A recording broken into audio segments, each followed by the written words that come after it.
ராஜஸ்தான் மாநிலத்தில் தண்டவாளத்தில் குப்புறப்படுத்து ரயில் ஓட்டத்தை ரீல்ஸ் எடுத்து அட்டகாசம் செய்த இளைஞரை போலீசார் கைது செய்துள்ளனர். லைக்ஸ் மோகத்தில் மோதினால் டெத் என்பதை மறந்து எல்லை மீறலில் ஈடுபட்ட சம்பவத்தின் பின்னணி என்ன?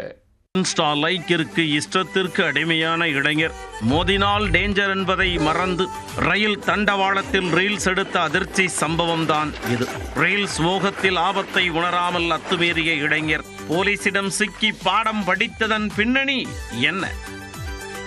இன்ஸ்டாவில் அக்கவுண்ட் ஓபன் செய்து ரீல்ஸ் போட்டால் லைக்ஸ் வரும், ஃபாலோவர்ஸ் கூடும் என்பதால் மூச்சுவிடும் நேரம் போக மற்ற நேரமெல்லாம் ரீல்ஸ் வீடியோ தான் பலருக்கு.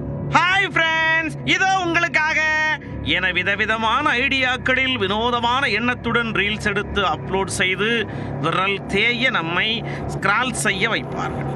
ஆனால் அதில் சில ரகமான இன்ஸ்டா இம்சைகள் ஆபத்தான சம்பவங்களை அசால்ட்டாக செய்து முடிப்பேன் என்ற விதப்பில் உயிரை பணயம் வைத்து வீலிங், சேசிங், ஜம்பிங், டெத் அட்டர்ன் என்ற பெயரில் ரீல்ஸ் எடுத்து அப்லோட் செய்து வருகின்றனர். அப்படி ஒரு டெத் அட்டர்ன் சம்பவம் தான் குஜராத்தைச் சேர்ந்த இளைஞர் ஒருவர் செய்து போலீசில் சிக்கியுள்ளார். ராஜஸ்தான் மாநிலம் தில்வாரா பகுதியைச் சேர்ந்த கமலேஷ் என்பவர் ரயில் தண்டவாளத்தில் குப்பர கவுந்து படுத்து ரயிலின் ஓட்டத்தை வீடியோ எடுத்து இன்ஸ்டாவில் ரீல்ஸாக அப்லோட் செய்துள்ளார். ஓடும் ரயில் மோதினால் ஒரே அடியாக மோட்சம் மட்டுமே கிடைக்கும் என்பதை மறந்து இப்படி ஒரு அதிர்ச்சி சம்பவத்தில் ஈடுபட்டுள்ளார்.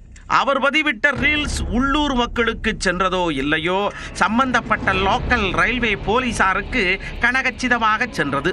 உடனே கமலேஷை தேடி தூக்கிய போலீசார் ரீல் சம்பவத்திற்காக வழக்கு பதிந்து ஜெயிலில் சூடுகாய விருந்து வைத்துள்ளனர். தண்டவாளத்தில் இறங்கி ரீல்ஸ் எடுக்கும் முயற்சியில் உயிரை விட வேண்டாம் என்றும், அந்த ரீல்ஸை பார்ப்பவர்களின் நெஞ்சை பரவதைக்க வைக்க வேண்டாம் என்றும், அப்படி ஈடுபட்டால் தக்க தண்டனை கிடைக்கும் என்றும் ரயில்வே போலீசார் எச்சரித்துள்ளனர்.